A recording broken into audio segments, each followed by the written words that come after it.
Hi, I'm Terry Farrell, and you're watching Generally Nerdy.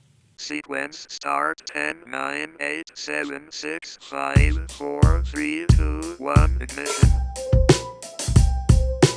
I would like to introduce Generally Nerdy.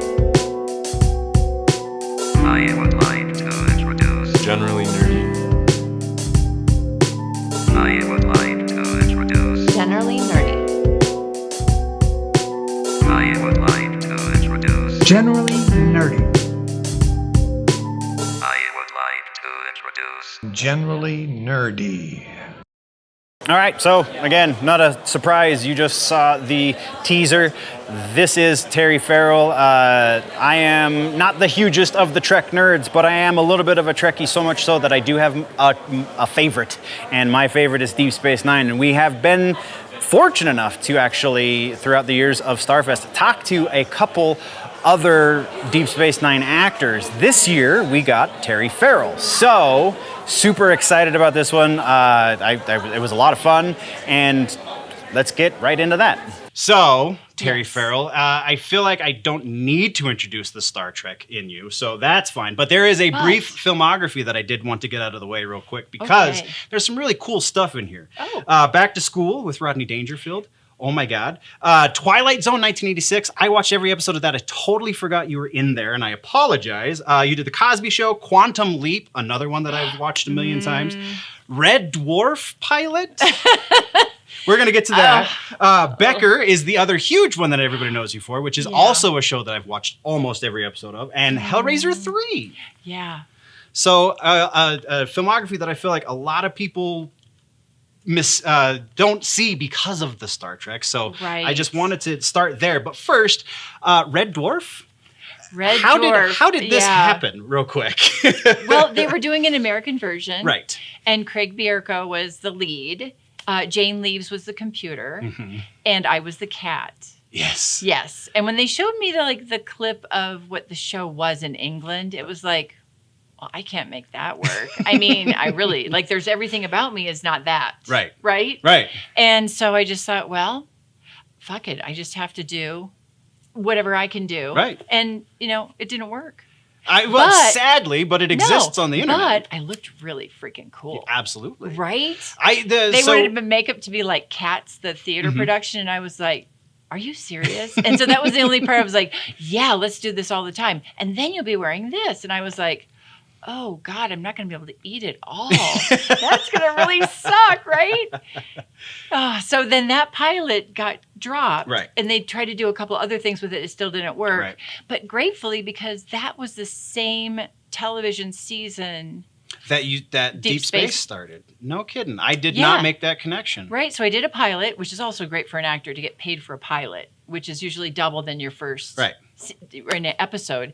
And then to have that not happen, and then and find out early on in May. Right. And Deep Space Nine still hadn't found Dax. And I was like, well, can I read for that? Can I read for that now? And they weren't ready for me yet, but eventually they were. That's fantastic. That's really cool. I didn't realize it was the same season. So I had in my notes, and I totally forgot. I was going to make a joke about my shirt and finding it at the Statler's department store because of the Twilight Zone episode. So oh, right on. But which I wouldn't have remembered. So fair enough. Fair enough. Because you are a science fiction staple. Thank you. That's so wild, though. I've never heard that before. I know it's like I'm an action figure, but a staple. Right. Well, because you are part of the initial cast of one of the main Star Trek, like the original Star Trek series, as the Trekkies see it. So, before you were into that world, were you into science fiction?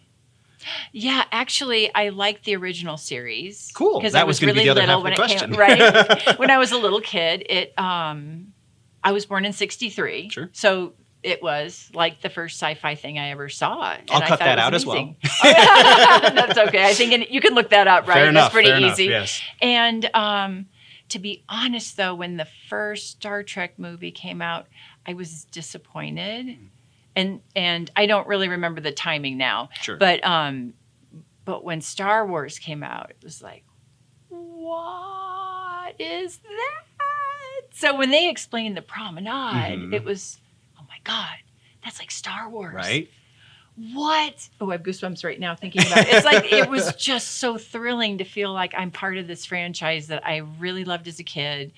Only we're doing the mix with, this is going to be the dark series. What? So yeah, it felt like we're going to have engaging stories that are about things that are relevant in our time, trying to tell stories that don't hit people over the head, but maybe have them think about how they approach maybe some acceptance of others, right? Yeah. Finding some empathy or compassion. And dealing with some PTSD issues with your co-star, and I'm blanking her name because, again, nerves. But oh, yes. Nana Visitor. Yeah, thank you. That's okay. I even interviewed her and went, nah, I'm sorry. That's okay. She's pretty overwhelming. She's pretty great, though. She's amazing. So, oh, no, I don't mean overwhelming in a bad way. No, yeah, absolutely. She's amazing. So was that something that drew you to that part, or was it just an opportunity that you couldn't turn down? The fact that it was going to be exploring these modern... Oh, yeah. That was part of it. That was like, the first interracial kiss. It's like, okay, well, what can we do? What will we... So I'm thinking, because Next Gen was so huge too, thinking, we're going to be in the Rolling Stone. We're going to be on the cover of Newsweek. This is what I'm thinking. We're going to do groundbreaking stuff. So... Well, and little did you know, you actually did, because you were in effect were a trans character. Well, I wasn't the trans. worm inside of you took other hosts and theoretically yeah, but was that's different true beings altogether. True. But I understand where people go there, right. But that would not be factual.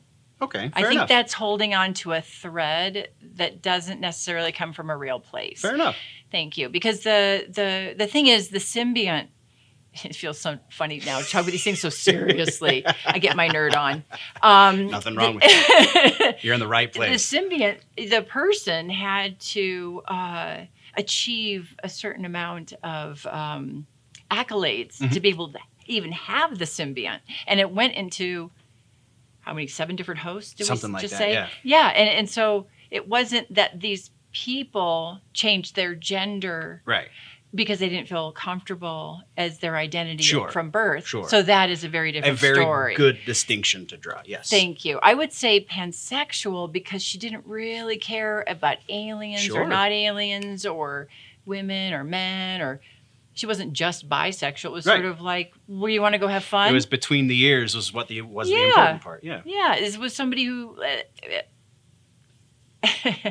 just gave her a tickle. It There was you just go. like, yeah, you just seem like somebody I want to know a little bit better. Sure. And maybe not for a long time, but let's figure that out. So I kind of like that adventurousness about her.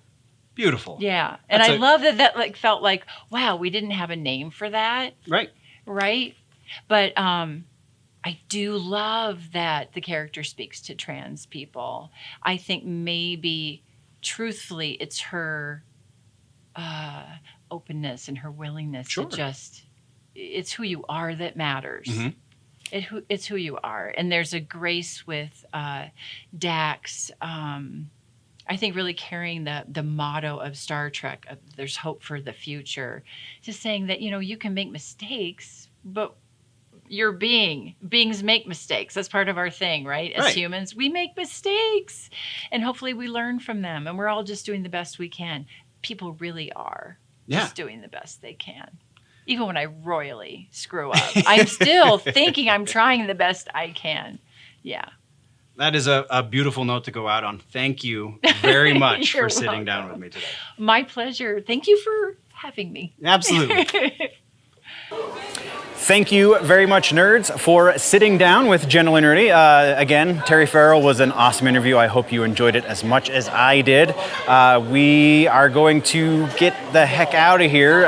More interviews from the final year of Starfest coming. We will be doing a lot more, a couple more at the very least. So that's what's going on. I appreciate you guys for joining me. If you have not already, thumbs up with the algorithm. Let them know that you like what's going on the channel. Let them learn that you like these interviews, and let me know that so I know where to steer this stuff in the future. Gonna be a little harder without Starfest in the future, but it is what it is. In the end card, I will try and link to some of the other deep space stuff. Check the description for the full list of links, and we'll see you in the next one. Before we go, always remember that if it's generally nerdy, it's probably here.